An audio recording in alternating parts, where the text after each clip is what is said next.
Hi guys, today we're going to be making a noise maker, which my uncle made one at church today, and so did I. And today I'm going to be showing you how to make them.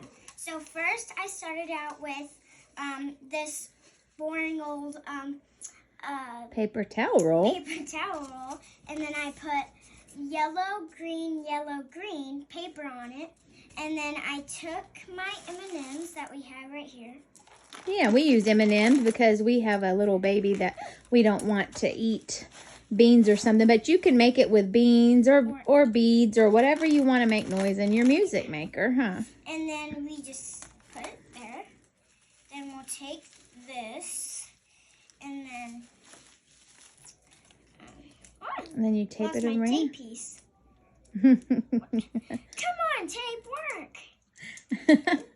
If you have problems with the tape, you can always ask a grown-up to help. You need some help? There we go. You got it? Okay. And then I will take my safety scissors. Well, those are not really safety scissors, but Grammy is watching you, so. And then I'm going to cut a little.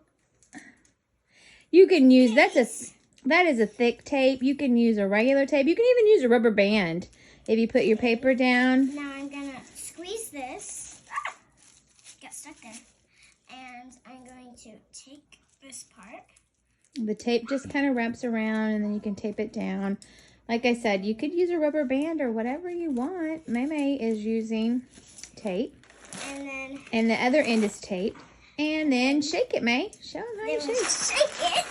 It makes a joyful noise of the Lord. Joyful noise to the Lord. That was our Psalm 100. And 100 verse 1. So anyway, you have just listened to Avina May. She is Aria's little sister, and she's trying to do some videos on the Grammy Loves Aria and Maymay show.